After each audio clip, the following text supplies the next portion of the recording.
Hello, my name is Herbert Ash, and today I will be doing FTT 122 week 3, and I'm going to be talking to you about explosives, propellants, and primers. Okay, so the first part will be my thoughts on it is, even though the propellants and explosives are made of the same things, materials, they are manufactured in a different way. So explosives are designed to have a quick explosive reaction, violent reaction, so that they send a shock wave and that they are faster than the speed of light. They are usually referred to as high yield explosives, but propellants come from the same material, but you have to add more additives in order to control that burn rate that explosives have. So when you add the additives, you control the burn rate, or deflagration makes it slower than the speed of sound and is mostly used to project objects in a forward motion. And it's also referred to as low yield explosives. And then for part 2, we have the question as to should the industry move on from the current propellants. In my opinion, I say yes, because the current propellants, if you inhale them for long periods of time, you can develop lead poisoning and all the other chemicals that are produced after you shoot them. It is very harmful to humans and their respiratory systems. It could cause serious health hazards.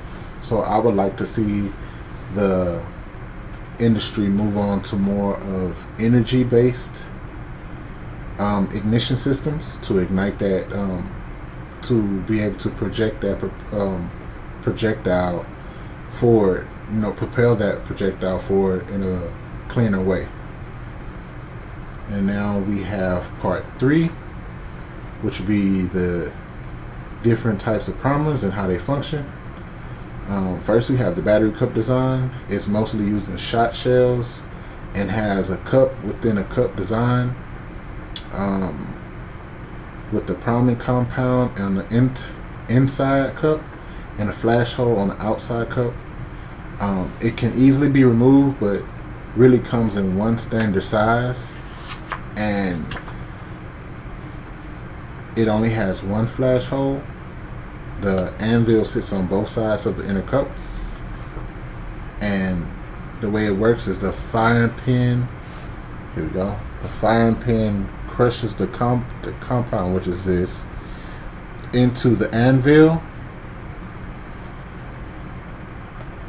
crushes the compound into the anvil, and it sends that flash through that flash hole and ignites that propellant, sending the projectile flying.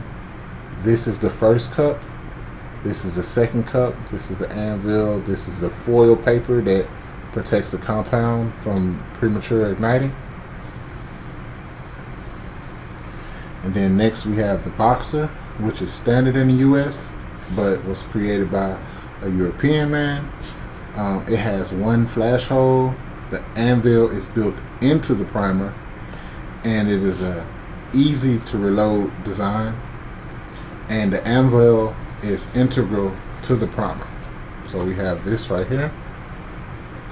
So what will happen is you will hit that firing pin, crush that compound, and then there's the foil paper, and it hits the anvil here, crushes and sends that spark through that flash hole there and ignites that propellant.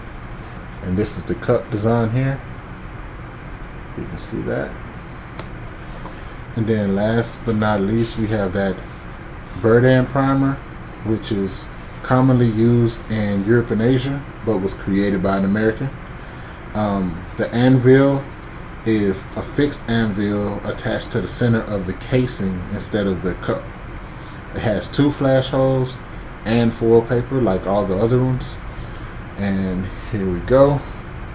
Here's the design. You will hit that firing pin, crush that compound right there. Here's the 2 flash holes, and right in the center of those 2 flash holes is the anvil. Send that spark through here, and then it ignites all the propellant around. You have the cup, compound, the foil paper, and your anvil. And there we go. And that will be all about this subject today. The resources used for this video were according to SDI resources, Intro to Ammunition and Ballistics, and also according to ammo.com.